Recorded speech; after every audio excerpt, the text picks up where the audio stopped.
আপনি বললেন chief justice যে আপনাদের কাজটাও একটা প্রফেশন। সেখান থেকে আমার প্রশ্ন জানতে চাই যে যেমন যে কোনো প্রফেশনে আমাদের কিছু কিছু টার্গেট থাকে, অ্যাচিভ করতে হয়, কিছু ডেলিভারেবল থাকে। 100 বার বিরোধী দলনেতা বারবার আপনাদের কাছে আসছে, এটা কি কোর্ট কোনোভাবে প্রিএম্প্ট করতে পারে না তাদের জাজমেন্টে? যে আরেকটা পার্ট আছে।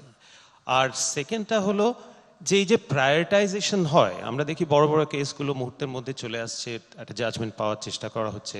অনেক ছোট ছোট কেস, লোকেদের বাড়ির তাদের প্রপার্টি আটকে আছে, তারা সুইসাইড করছে, মাসের পর মাস, বছরের পর বছর চলছে। তো এটা কি কোনোভাবে কোর্ট ইন্টারভিন করতে পারে যে কোনো কেসের একটা ফাইনাইট ডেডলাইন থাকবে জাস্টিসে, কারেক্ট অর রং? ধন্যবাদ। দুটো প্রশ্নই ভালো। আপনার প্রথম যে প্রশ্নটা, সেটার স্পেসিফিক আনসার হচ্ছে যে এই যে 100 বার যে আসছে, সে তাকে অ্যাকচুয়ালি কি প্রিসিডেন্সের মধ্যে একটু যেতে হবে। একটা যদি আমরা যখন হাইকোর্ট আর supreme court, we are the courts যেখান থেকে প্রিসিডেন্ট লে করি আমরা যদি একটা জায়গায় কোনো জায়গায় একটা principal of law lay down করি, সেটা কিন্তু বাইন্ডিং, যদি না সেটা ওভারটার্নড হয়ে by a higher court, single বেঞ্চের অর্ডার কিংবা ডিসিশন, সেটা যদি অ্যাপিল কোর্টে গিয়ে সেটা যদি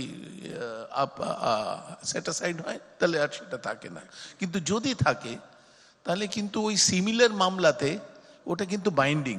এবারে আপনার ওই সেকেন্ড কথা, এইখানে একটা আইনের কথা আছে, প্রলিক্সিটি, হ্যাঁ, মানে মাল্টিপল লিটিগেশনস একটা ইস্যুতে, এটা তো হওয়া উচিতই নয়। মাল্টিপল লিটিগেশনস হবে না বলে আমাদের কোড অফ সিভিল প্রসিডিওরে বেসিক ইয়েতেও বলা আছে to prevent multiplicity of proceedings, কিন্তু সেটা প্রসিডিংস বিটুইন সেম পার্টিজ। কিন্তু এখানে যেখানে হচ্ছে যে একই ইস্যুতে 50 জন এসে একই কোর্টে দরজায়, এখানে আমার মনে হয় যদি ক্লিয়ার প্রিন্সিপালসগুলো ফলো করে তাহলে কিন্তু কোর্টে আসা।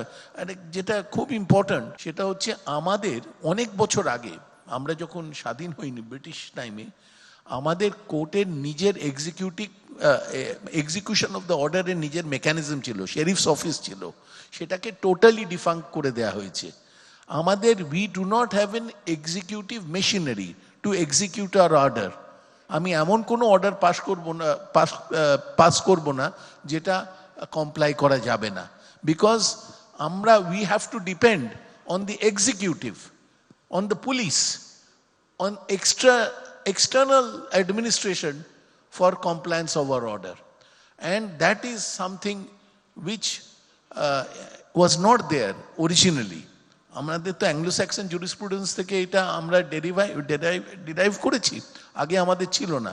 We had our own executing system, সেটা এখনো সিম্বলিক্যালি আছে, কার্যত নেই।